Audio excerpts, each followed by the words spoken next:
So what made us consider that outer space is the leading cause of the abrupt climate changes on Earth? It's the fact that similar abrupt changes have started appearing in other planets of the solar system, simultaneously with the Earth. And this points to the common cause. So let's draw an analogy, John. So doctors investigate the cause of a person's illness, and then they discover that, as it turns out, his colleagues at work are simultaneously experiencing the same thing, or the same type of symptoms. So this helps him understand that the cause of the illness is the same virus, or similarly, Earth and other planets, right, have similar symptoms, is what you're saying, if I'm getting this correct, indicating the common causes of their illness?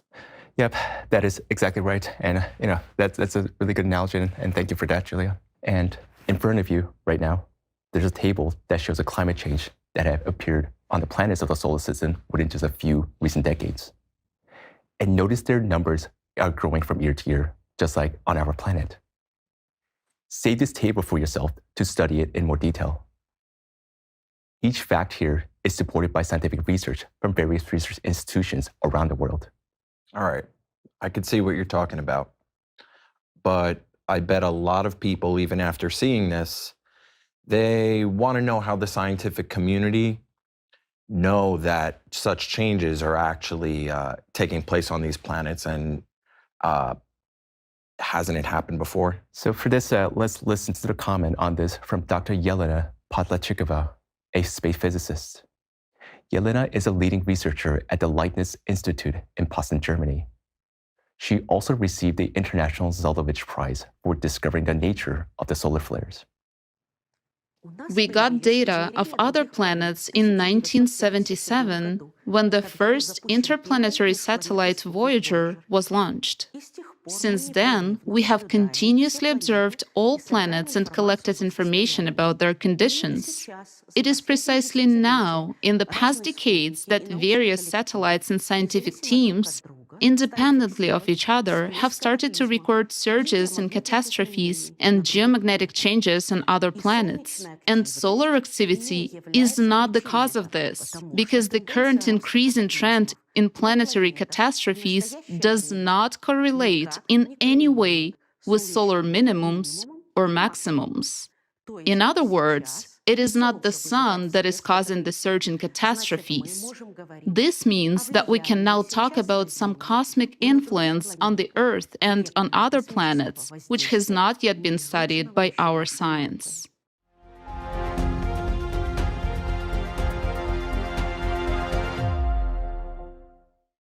Thank you very much, Yelena.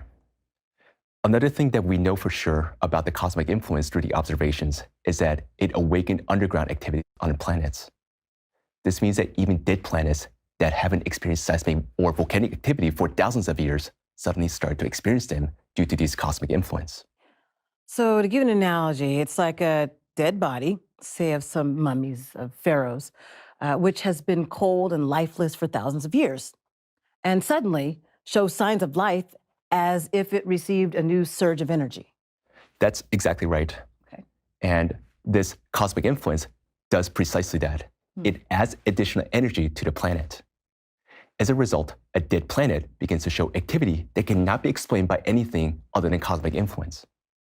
And the most clear proof of this is a planet closest to the Earth.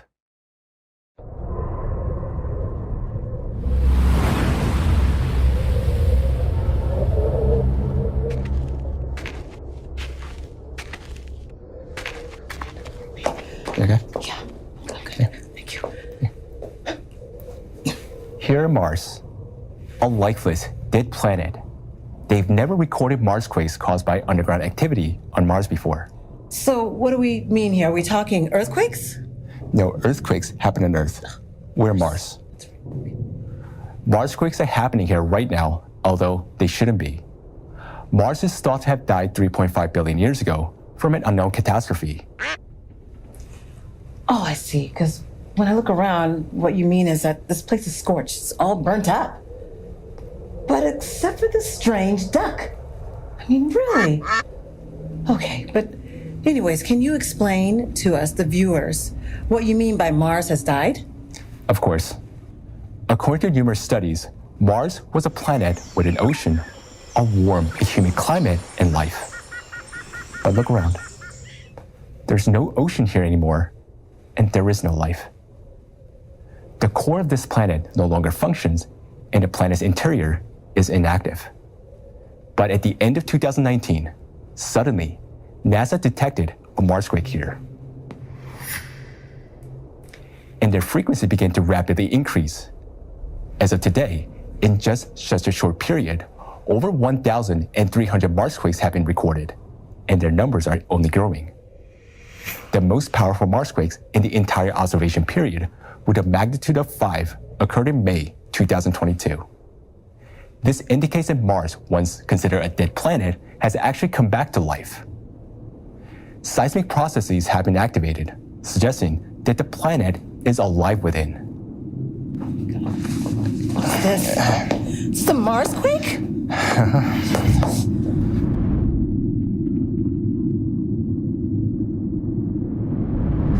Okay? Okay, I'm okay. All right. So it turns out that seismic activity is now increasing on Mars simultaneously with what's happening on Earth? Yes, and exactly for the same reason. According to NASA research, such marsquakes begin to occur because magma started to rise from the Martian depth. And as we know, this happens because external cosmic influence is supplying Mars with additional energy that heats the magma and causing it to ascend. As far as we know, the same energy from cosmic influence once killed Mars, because when there is an excess of this energy, it can kill a planet. And this catastrophe occurred not 3.5 billion years ago, we're talking 24,000 years ago. So for more details on how this happened, watch the documentary film, Mystery of Mars Death Documentary. Unfortunately, the same catastrophe that happened on Mars now threatens the Earth.